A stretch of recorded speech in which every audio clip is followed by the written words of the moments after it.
కుక్కల విద్యాసాగర్ని జత్వాని 2013 ఫస్ట్ 50,000 వేసాడు, 2018లో వేసాడు, 17లో వేసాడు, 15లో వేసాడు. డేట్ చెప్పమంటారా? నా దగ్గర మొత్తం లిస్ట్ ఉంది. 2023లో కూడా వేసాడు 1,50,000. అంటే 2013లో ఎందుకు కేసు పెట్టలేదు? అంటే జగన్మోహన్ రెడ్డి లాంటి గారి ఆదర్శమైన ముఖ్యమంత్రి ముంబైలో లేడా? జరిగింది ఎక్కడ? ముంబైలో. మహారాష్ట్రలో కేసు పెట్టాలి అంటే అక్కడ జగన్మోహన్ గారు లేరా ఆ టైంలో?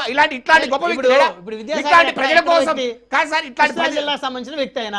అదే నేను అంటున్నా. ఆయన జరిగింది ముంబైలో, నువ్వు ఆమెతో ఎంజాయ్ చేసింది ముంబైలో, రొమాన్స్ చేసింది ముంబైలో, డబ్బులు ఇచ్చింది ముంబైలో. మరి అక్కడ కేసు పెట్టు. ఎప్పుడు పెట్టాలి? 2013లో. ఎందుకు భయపడ్డావు నువ్వు ఆమె కోసం?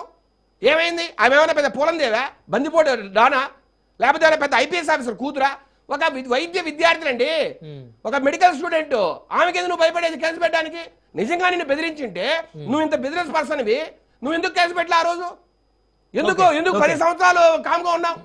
నేనంటున్నా రెండోసారి అంత హఠాత్తుగా ఆమెను తీసుకొచ్చి ఇన్ని ఇబ్బందులు. అసలు తెలుసా సార్ మీకు, 6వ తేదీ రిమాండ్కి పెడితే 26వ తేదీ వరకు బెయిల్ పిటిషన్ వేయలేదండి ఎవరు.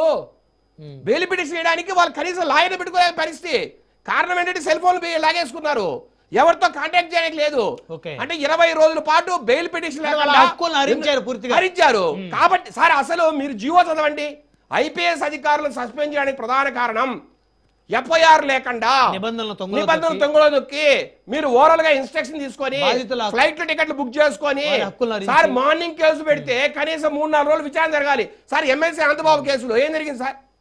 ఆయన డ్రైవర్ ని డోర్ డెలివరీ చేస్తే తర్వాత ప్రజా సంఘాలని తిరగబడి ఎస్సీ సంఘాలు తిరగబడితే 4-5 రోజుల తర్వాత కేసు పెట్టారు. మరి అంతే విచారణ చేసింటారు కదా. మరి ఈ విషయంలో విచారణ ఉందా?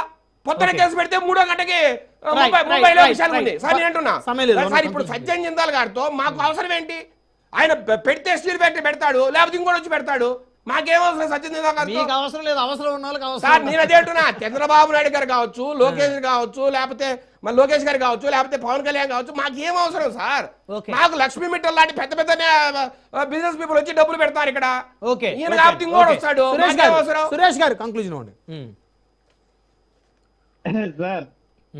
విజయశేఖర్ రెడ్డి గారు చెప్పేది ఎలా ఉందంటే అంగీకరించలేకపోతున్నారు ఆయన. ఏంటంటే ఒకటి 100% వాస్తవం. ఆ రోజు గారికి వైఎస్ఆర్ కాంగ్రెస్ పార్టీకి ముడిపెట్టింది వాస్తవం. ఇది నేను చెప్పలేదు. ఈ రోజు యావత్ సోషల్ మీడియా చెప్పండి, దాంట్లో న్యాయం లేదా? ముడిపెట్టడంలో కూడా ఇప్పుడు ఉన్నట్టు వైఎస్ఆర్ కాంగ్రెస్ పార్టీకి ఉన్నట్టు చెప్పేవాళ్ళు, టీడీపీ మీద చెప్పేవాళ్ళు. ఈ రోజు ఆయన చెప్తున్నాడు, ఆయన కూడా అభిప్రాయం ఏంటి? ఆ రోజు మీరు చర్చలు లేపింది ఎందుకు, మీరు ఆరోపణలు చేసింది ఎందుకు, ఈ రోజు మీరు మనసు మార్చుకునేది ఎందుకనేటువంటి ఎవరు మనసు మార్చుకున్నాడు సార్? నన్ను మీరు మిస్ఇంటర్ప్రిట్ చేయమాకండి. నేను మనసు మార్చుకోవాలా? జత్వా అనే వ్యక్తి ముంబై సార్ సురేష్ గారు దయచేసి నన్ను మీరు మిస్ఇంటర్ప్రిట్ చేయొద్దు. జత్వాని అనే వ్యక్తి ముంబై చెందిన వ్యక్తి. ఆమెను హఠాత్తుగా ఆంధ్రాకు తెచ్చి ఇంత ఇబ్బంది పెట్టారంటే జగన్మోహన్ రెడ్డి గారు ఒక వ్యక్తి కోసము ఆయనకి సాయం చేయడం కోసమే తెచ్చారు అనేది మేము ఆ రోజు జిల్లాకు చెందినవాడు. ఆయన ఏమో ఆంధ్రప్రదేశ్ జరిగింది ఇక్కడ సమస్య. డబ్బులు ఎక్కడి నుంచి 2013 నుంచి ఏం చేశాడు? ఏంటి అప్పుడు జగన్మోహన్ గారు ముఖ్యమంత్రి లేరనే ఆంధ్రాలో? సురేష్ గారు కంక్లూజన్ లేదండి, ఇట్లాంటి గొప్ప ముఖ్యమంత్రి మహారాష్ట్రలో.